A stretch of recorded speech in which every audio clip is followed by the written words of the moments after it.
Hoy, el debate central y vital de nuestra época lo constituye una revisión fundamental del modelo occidental de crecimiento y del modelo occidental de cultura.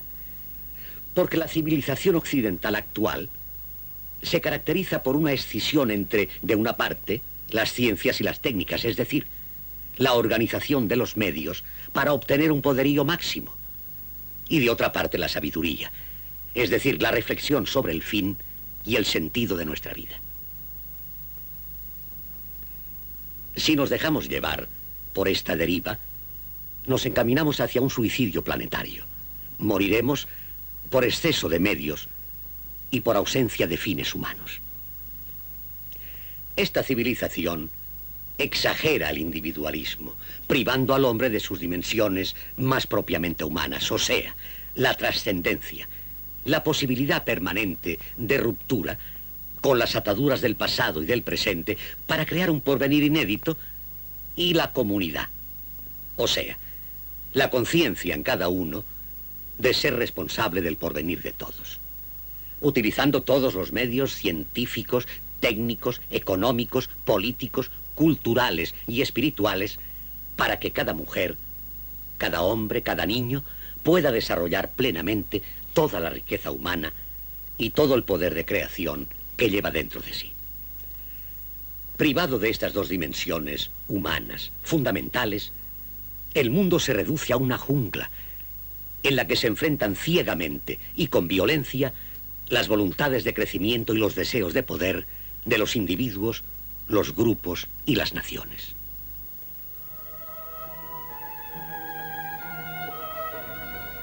Desde el Renacimiento, o lo que es lo mismo, desde el nacimiento simultáneo del colonialismo y el capitalismo, la historia humana se ha construido solamente con una de sus partes, el Occidente, que ha ignorado, mal utilizado o destruido el componente oriental de esta historia humana. A través de esta vía, el único crecimiento evidente ha sido el crecimiento de la miseria en el mundo. Miseria material en el tercer mundo y miseria espiritual en Occidente. Tomar conciencia de esta mutilación, tomar conciencia de lo que debemos a las civilizaciones no occidentales, quizás sea hoy la única vía que aún permanece abierta más allá de un posible colapso. Tomar conciencia de lo que debemos al Islam no es solamente una tarea para el historiador o una evasión de soñadores. Es un trabajo esforzado de militante, de inventor del futuro.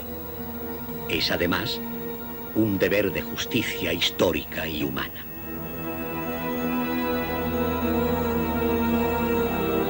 ¿Quiénes son? ¿Quiénes han sido los árabes? ¿Qué papel han jugado en la evolución de la historia de la humanidad?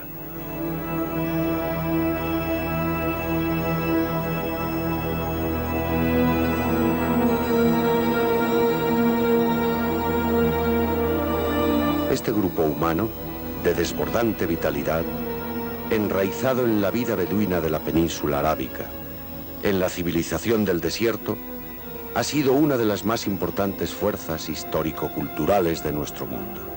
Hoy existen alrededor de 800 millones de musulmanes repartidos por todo el globo.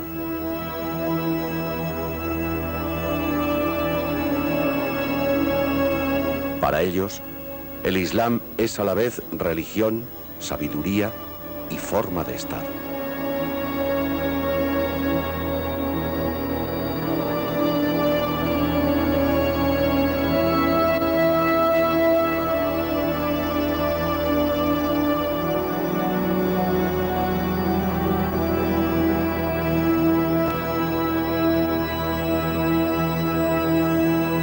Pero además de su propio número, otros importantes factores han hecho del mundo árabe musulmán uno de los elementos capitales en la evolución del planeta.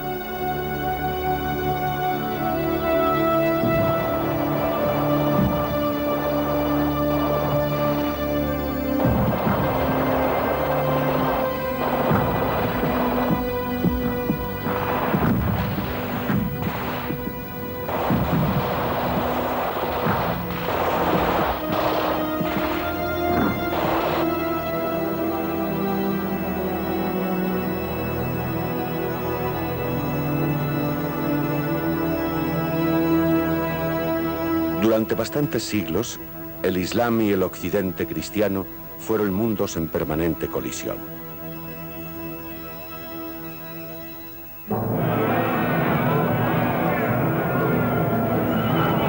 Seguramente ambas partes tuvieron sobrados motivos para sentirse alternativamente agredidos.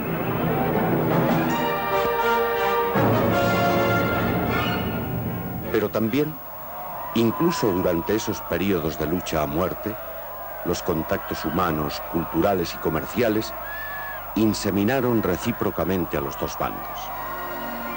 Por eso, a pesar de su aparente distanciamiento, el Islam y el Occidente están emparentados por multitud de vínculos.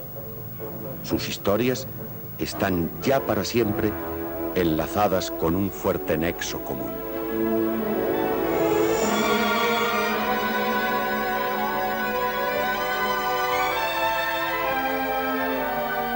El planeta se nos va haciendo más pequeño cada vez, más frágil, y urge el entendimiento entre culturas y modos de pensar. Esto solo se puede conseguir a través del conocimiento mutuo, porque a través del conocimiento, lo que antes nos parecía lejano, aparecerá como muy próximo a nosotros.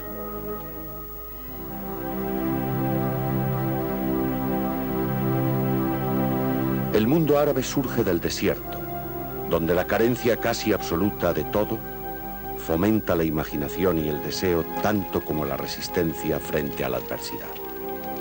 De su unión y dependencia con la naturaleza surgieron sus únicos conocimientos. El de las plantas, de las que dependía su subsistencia. El del cíclico correr de las estaciones. El del régimen de los vientos y las lluvias que aplacaban su sed. El del elevarse y ocultarse de las estrellas que les guiaban en sus continuos desplazamientos. Así transcurrió su vida, casi inmutable, sin otra unidad entre los diversos grupos humanos que el saberse hijos de las mismas condiciones de vida. A su alrededor, los imperios habían ido gestándose y eclipsándose. Egipto, Mesopotamia, Roma y Persia. Pero los árabes nunca tuvieron otras relaciones con ellos más que el contacto mercantil, transportando mercancías a través del desierto, y la participación mercenaria de algunas tribus como fuerzas de choque al servicio de uno u otro.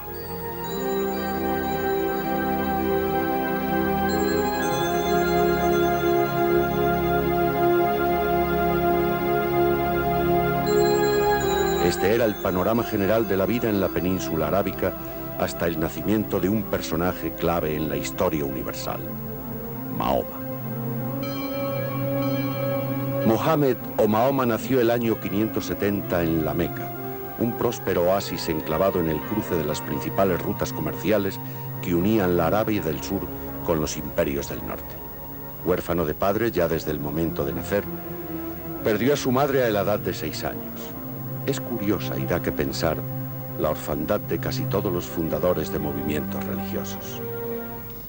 Alrededor del año 612 de la era cristiana, Mahoma, hasta entonces un mercader de la Meca, tuvo la revelación de un libro, el Corán, durante uno de sus retiros espirituales.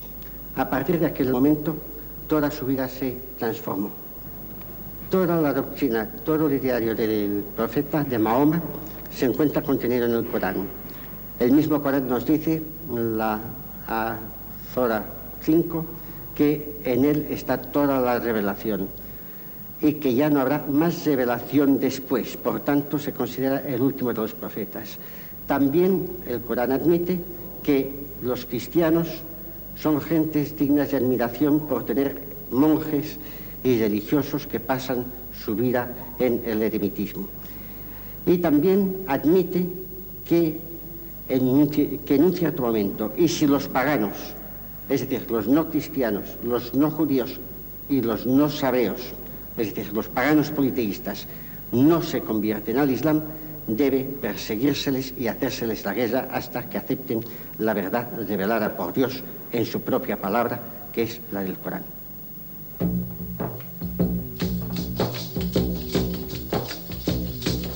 El año siguiente a la muerte de Mohammed, el 633, los árabes conquistan el Irak a los persas sasánidas. Entre el 635 y el 638, arrebatan al Imperio Bizantino una de sus provincias más importantes, la Siria. En el 642, derrocan a la dinastía sasánida y conquistan todo el Irán. Simultáneamente, otro ejército árabe conquista Egipto y Tripolitania a Bizancio. En el 710, ocupan todo el Magreb. Entre este año y el 713, los árabes conquistan casi toda España y llegan hasta Poitiers. En Asia, la caballería árabe se apodera de Samarcanda y desde allí penetra aún más en el oriente, llegando hasta la India. En poco más de 100 años, el imperio de los califas árabes se extendió desde el Turquestán hasta España y puso en peligro a la India, China y gran parte de Europa. Después de la definitiva conquista de Alejandría de Egipto en el año 646, se inician las primeras expediciones árabes por mar y por tierra hacia el Magreb u Occidente. En el año 698, la flota árabe asaltó Cartago, capital de la provincia bizantina de África Menor, y desde este puerto organizarán expediciones marítimas contra Sicilia, Cerdeña e Hispania. En la península ibérica gobierna la monarquía visigoda, que atraviesa una grave crisis política. El rey Rodrigo ha usurpado la corona contra los posibles derechos de los hijos de Bitiza. En el 711 tiene lugar el desembarco árabe en la península. Táriq cuenta con el apoyo del conde don Julián, señor de Cádiz y no de Ceuta, como tradicionalmente se viene diciendo, y de los hijos de Bitiza, quienes conservaron su patrimonio familiar por el pacto firmado con los invasores.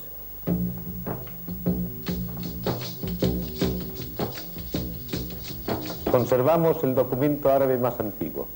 Se trata del famoso Tratado de Teodomiro, firmado por este gobernador visigodo del sudeste, Murcia, con Abdelaziz, hijo de Musa, en abril del 713.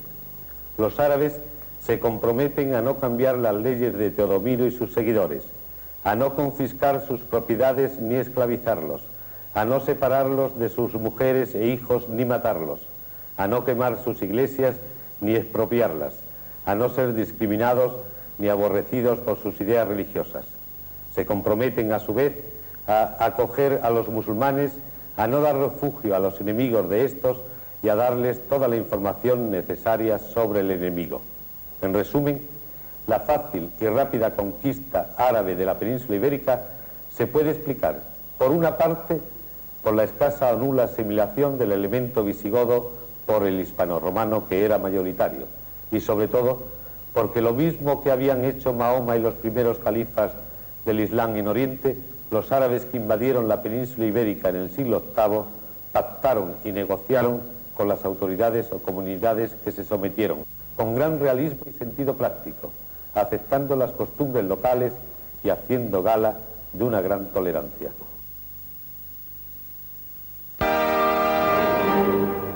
Los imperios se han desvanecido como el polvo frente al poder del enviado de Alá. Solamente queda en pie, aunque desposeído y atrincherado tras sus mermados límites, Bizancio, el último baluarte del Imperio Romano de Oriente. Acaba de perder sus provincias más ricas y civilizadas. Sin embargo, aún retiene su prestigio, el del único estado civilizado que queda en Occidente. Aún posee la filosofía, las ciencias, las artes y las técnicas, con todo el resplandor de los siglos pasados. Por eso, los árabes miran a Bizancio a la vez como modelo y como la presa más codiciada. Constantinopla, su capital, será repetidamente asediada a lo largo de los siglos, pero resistirá una y otra vez. Habrá que esperar hasta el siglo XV para verla caer por fin en manos de los sultanes turcos.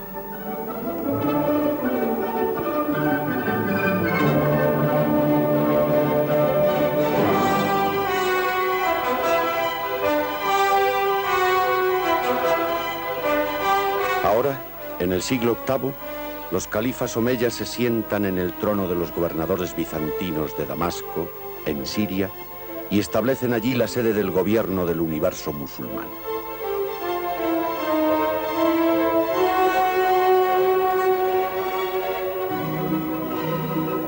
Comprenden la necesidad de adquirir conocimientos, de disponer de una cultura propia para dar pleno sentido al Islam. Así lo había dejado señalado el profeta en multitud de ocasiones. El que abandona su hogar para ponerse en busca del saber, sigue el camino de Dios.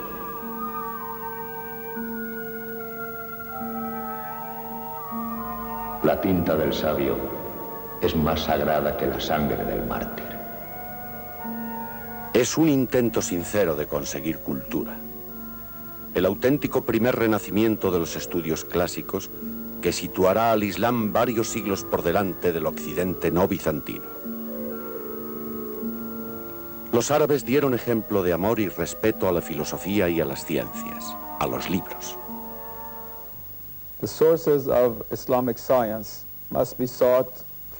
Las fuentes de la ciencia islámica hay que buscarlas empezando por señalar el marco general en el que se insertan las ciencias particulares. Saber bajo qué visión del mundo fueron cultivadas las ciencias. Y este marco no es otro más que el Corán, la religión islámica. A partir de este marco general, se da un modo de observar el universo, la naturaleza y las demás civilizaciones, que hizo posible la integración de todas las ramas de las ciencias particulares en la creación de la ciencia islámica. Pero desde el punto de vista de las fuentes históricas de la ciencia islámica, digamos que la más importante fue la greco-helenística, heredera de la ciencia griega clásica, que se desarrolló en Alejandría, Egipto, y que después llegó al Oriente Medio, Antioquía y otras ciudades más al este. También las ciencias hindúes jugaron un importante papel en la creación de la ciencia islámica, especialmente en el campo de la astronomía, la medicina y las matemáticas. En tercer lugar, algunas de las ciencias iraníes preislámicas, de nuevo en el campo de la astronomía y de la farmacología, desempeñaron un importante papel. Finalmente, debemos mencionar la influencia indirecta de la ciencia china, que a través de diversos avances tecnológicos y de la alquimia penetraron en el mundo islámico. Griega, greco-helenística, hindú, persa e indirectamente la china, fueron las fuentes externas más importantes para la creación de la ciencia islámica, basada sobre todo en la concepción coránica del universo y del saber. Cuando Harún al-Rashid, el famoso sultán de las 1001 noches, se apodera de Ankara, o cuando su descendiente Al-Mamun consigue una victoria sobre el emperador bizantino, uno y otro no exigen otra cosa como botín de guerra más que el envío de manuscritos antiguos y de obras griegas. Es una pasión raramente conocida antes en la historia por todo elemento constitutivo del saber humano. Los califas abasíes, que trasladaron la capital a Bagdad, promocionaron y sistematizaron las traducciones y bibliotecas. Allí, Al-Mamun, alrededor del año 800, creó la primera escuela de traductores.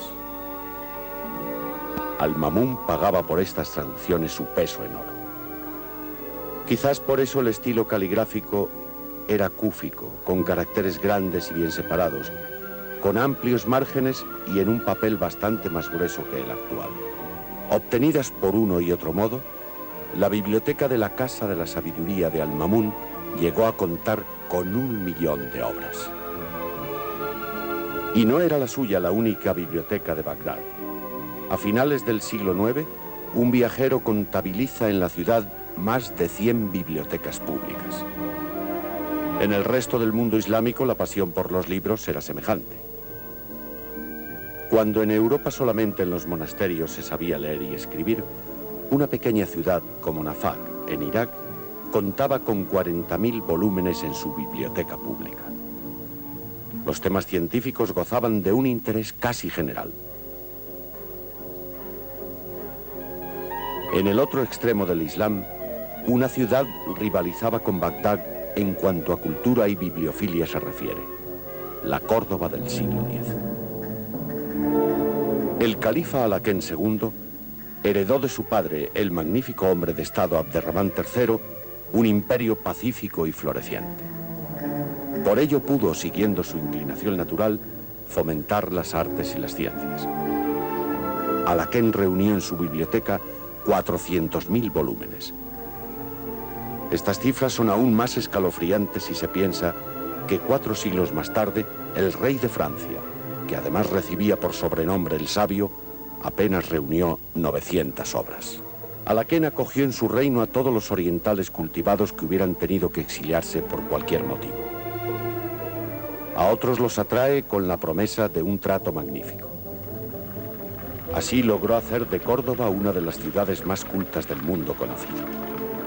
2 siglos más tarde, aún comentaría el célebre Averroes: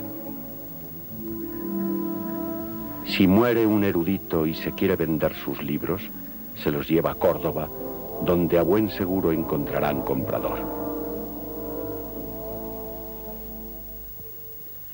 En su apogeo, la Universidad de Córdoba, bajo los pórticos de su gran mezquita, aquí mismo, donde enseñaba Averroes, constituyó el centro de irradiación de la cultura hacia toda Europa. Es por eso que el Islam andaluz es una parte tan importante de la herencia cultural europea.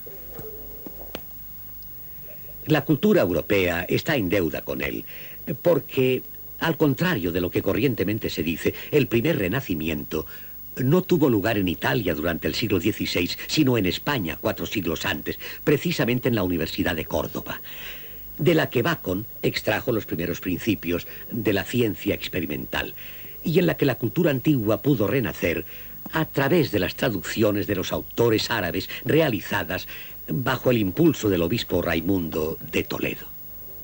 Esta profunda verdad de nuestra común historia se nos hace más evidente al escuchar la música de las piedras de la gran mezquita de Córdoba. De esta Universidad Musulmana de Córdoba irradió sobre 3 continentes la cultura en su forma más total. La ciencia, creando el método experimental para descubrir las relaciones entre las cosas y sus encadenamientos de causas. La sabiduría, como reflexión sobre el sentido de cada cosa, de su relación con Dios. en un mundo armonioso y único, donde la vida tiene un significado y una finalidad. Y la fe, como testimonio de que la ciencia no alcanzará jamás la causa primera ni la sabiduría el fin último. La fe como conciencia de nuestros límites y nuestros postulados. La fe como razón sin fronteras. Aquí se enseñó la astronomía como respuesta a las necesidades de los nómadas y de los marinos que navegaban en el desierto o en los océanos sin otra guía que las estrellas. Pero también respondía a la necesidad de los creyentes que unen sus momentos de oración a los grandes ritmos del universo. Aquí se enseñó una medicina que no separó nunca el alma del cuerpo, que trataba al hombre no como a una máquina a la que se le reparan sus engranajes, sino como a un todo, como a una obra del Creador, plena de belleza y de destino.